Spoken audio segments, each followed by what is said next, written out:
मैं अंकुर Tiwari the agriculture world में आप सबका स्वागत है। आइए आज हम चर्चा करेंगे टपक सिंचाई, जिसे ड्रिप इरिगेशन कहते हैं। इसे सामान्य भाषा में बूंद बूंद सिंचाई कहते हैं। आइए जानते हैं सबसे पहले टपक सिंचाई होता क्या है, इसकी लाभ क्या क्या है, इसमें कौन सी फसलों में इसका प्रयोग किया जाता है, सबसे पहले कहाँ किया गया। तो आइए सबसे पहले जानते हैं कि टपक सिंचाई होता क्या है।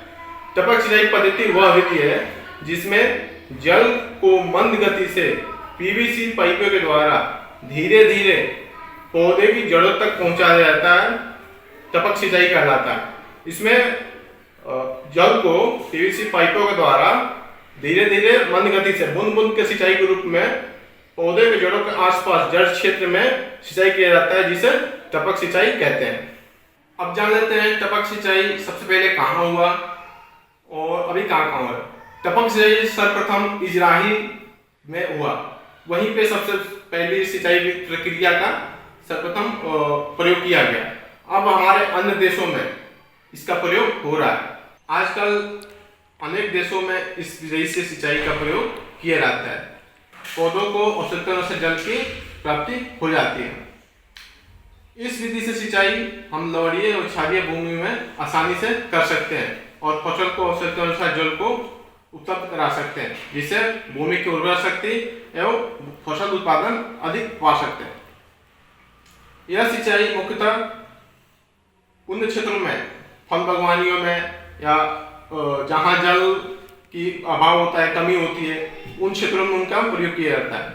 मुख्यतः उन क्षेत्रों में इनका प्रयोग किया जाता है जहाँ भूमि असमतल होता है, समतल नहीं होता है, सिंचाई करने में परेशानी होती है। तो इस टपक सिंचाई बूंद बूंद सिंचाई विधि का प्रयोग करके हम फसल को आवश्यकता अनुसार जल को उपलब्ध कराते हैं। टपक सिंचाई प्रणाली कैसे, ड्रिप इरिगेशन सिस्टम कैसे कार्य करता है।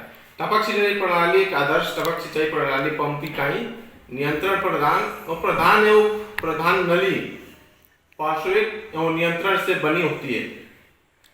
पंप इकाई जल स्रोत से जल को लेकर पाइप प्रणाली में जल रिहाई करता है और एक दबाव के कारण पाइपों के द्वारा जल को पौधे के जड़ों तक पहुंचाया जाता है। वहां पे बूंद बूंद करके जल पौधे के जड़ों के जड़ क्षेत्र में गिरता है, जिससे सिंचाई पूर्ण रूप से हो जाती है। अब आइए जान लेते हैं कि टपक सिंचाई हेतु उपयुक्त फसल कौन कौन सी होती है। कौन कौन से फसलों में टपक सिंचाई का प्रयोग किया जाता है। टपक सिंचाई के लिए उपयुक्त जो फसल होती है मुख्यतः कतार वाली फसल होती है। फल, सब्जी, वृक्ष, लता जो कतार में रोपाई होती है उसमें इन सिंचाई विधि का प्रयोग किया जाता है। जैसे इसका फल सब्जियों में किया जाता है, फलों में किया जाता है।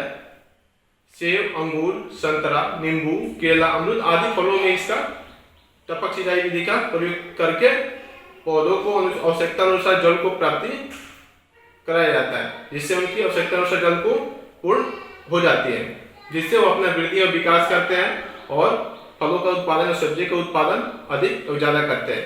अब आइए जान लेते हैं कि टपक सिंचाई से लाभ क्या क्या है, क्या क्या लाभ होती है। हम टपक सिंचाई विधि का प्रयोग करें तो क्या क्या लाभ होगा। सबसे पहले होगा कि जल उपयोग क्षमता 95% तक होता है। और इस विधि से सिंचाई करें तो हमारा 95% जल पौधों को पूर्ण रूप से प्राप्ति हो जाती है। अब सेकंड नंबर आता है, इस विधि से सिंचाई करें तो जल के साथ साथ हम उर्वरक का भी घोल बना करके हम पौधों को उपलब्ध करा सकते हैं, जिससे उनको प्राप्ति हो जाती है और अपना उर्वरक को जितनी आवश्यकता होती है वो अपना प्राप्त कर लेते हैं। तीसरा आता है, इस विधि से अगर हम सिंचाई करें तो जो फसल होगी उनमें परिपक्व की अवस्था बहुत जल्दी आ जाता है, जिससे उनको काटने योग्य हो जाता है। अब तीसरा आता है जो खरपतवार। इस विधि से अगर सिंचाई करें तो खरपतवार में कमी आती है, खरपतवार नहीं उग पाता है, क्योंकि जड़ क्षेत्रों में ही सिंचाई हो पाता है, जड़ क्षेत्रों में सिंचाई हो पाता है, जिससे खरपतवार को उगने में कमी आती है, वो नहीं उग पाते हैं। टपक सिंचाई विधि अच्छी फसल के विकास हेतु आदर्श एवं मृदा नमी स्तर प्रदान करती है। अगर इस विधि से सिंचाई करें तो मृदा में नमी बना रहता है, अधिक नमीयुक्त मृदा बन जाती है। अगला आता है, इस विधि से सिंचाई करने से कीटनाशक एवं कवकनाशी को घुलने की संभावना कम होती है, क्योंकि हम तो पाइपों के द्वारा करते हैं, जिससे पौधों को डायरेक्ट पाइपों के द्वारा उर्वरक कीटनाशक को डायरेक्ट पौधों तक पहुंचा देते हैं, जिससे फसल को कोई नुकसान नहीं होती है। जानते हैं कि हमारे किसान भाइयों को मैं ये बताना चाहता हूँ कि इस पे सरकार के द्वारा कुछ अनुदान है।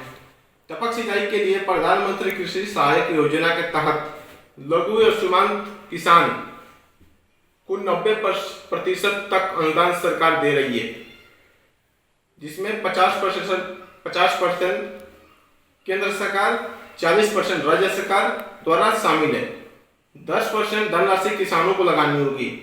अगर वो SC/ST है तो 10% लगानी होगी उनको धनराशि। अगर सामान्य किसान है तो उनको 75% तक अनुदान मिलेगा और 25% किसानों को लगानी पड़ती है, जिससे सरकार की जो पूरी प्रक्रिया होती है वो पूर्ण करना पड़ता है। इसी के लिए आज का ये रहा टपक सिंचाई। धन्यवाद। मिलते हैं अगले वीडियो में नए टॉपिक के साथ। कृषि से संबंधित जानकारी के लिए हमारे चैनल को सब्सक्राइब करें